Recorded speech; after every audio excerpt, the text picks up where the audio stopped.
Masih bersama saya Budiman Tanurjo di satu meja The Forum. Saya ke Laksamana Muda TNI Kresno Buntoro. Pak Kresno, bagaimana TNI memastikan bahwa kasus dari Kabasarnas ini tidak seperti kasus helikopter, Pak? Jadi publik masih bertanya-tanya kasus itu. Gimana TNI meyakinkan itu, Pak? Yang pasti kita mohon untuk publik media untuk ikut mengawal perkara ini dan yakin bahwa tidak ada keinginan untuk menutup-nutupi dan sebagainya. Kalau terkait dengan helikopter AW101 itu posisi kasusnya adalah di SP3 kan. Artinya apa? Karena kurang bukti, kurang alat bukti, maka itu terpaksa dikeluarkan.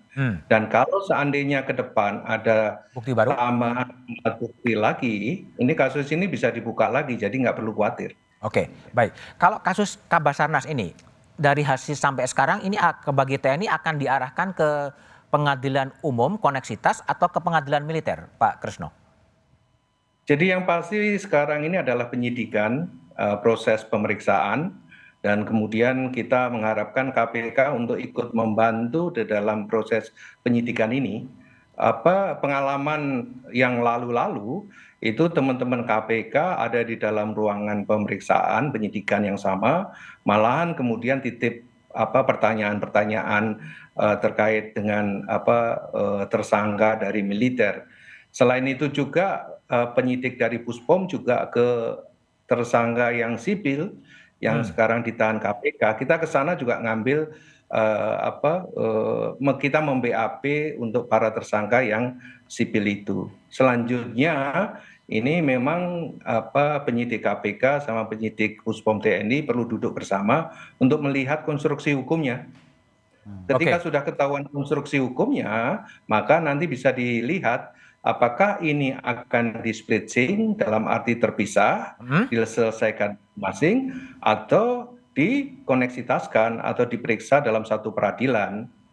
Yang menentukan siapa? Terakhir kata akhirnya, Pak Kresno. Itu dikenal dengan koneksitas. Koneksitas itu dasar hukumnya sangat kuat. Ada kitab undang-undang hukum acara, kemudian undang-undang peradilan militer, ada kekuasaan kehakiman, ada undang-undang tipikor, ada undang-undang kejaksaan, dan ada undang-undang KPK sendiri.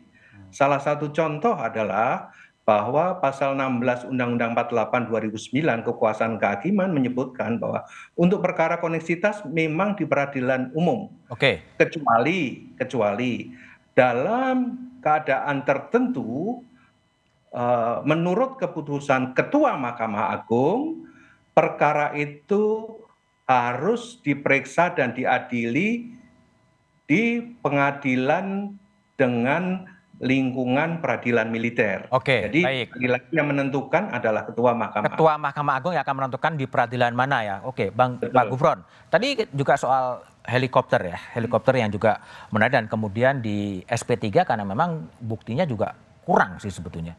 Ini juga kekhawatiran dari KPK juga kalau ditangani nanti akan ada kekurangan bukti lagi dalam kasus Kabasarnas? Jadi prinsipnya sebenarnya bagi KPK, kasus ini tentu harapannya tuntas semuanya ya. 5 tersangka itu tuntas semuanya.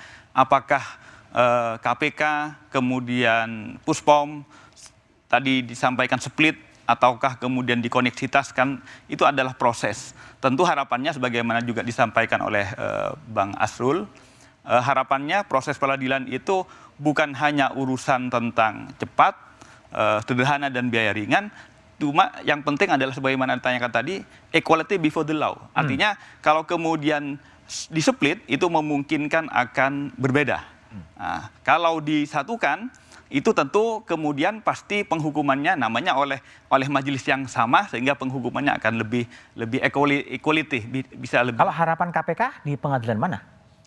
Kita sebenarnya berharap namanya sebagaimana ini kan sudah difasilitasi oleh pasal 8 KUHP ya. Tentu harapannya proses sidik ini akan berkembang di titik mana tertentu, harapannya tentu pada koneksitas karena itu yang akan memberikan keterbukaan bagi semua pihak. Itu selama ini berjalan sudah secara baik bahwa kita berbagi alat bukti, bahkan juga berbagi peran. Jadi untuk penggeledahan pada tempat-tempat yang merupakan wilayah yang di militer oleh Puspom sudah dilakukan, tapi kami dilibatkan. Oke. Hasilnya juga dilibatkan. Baik.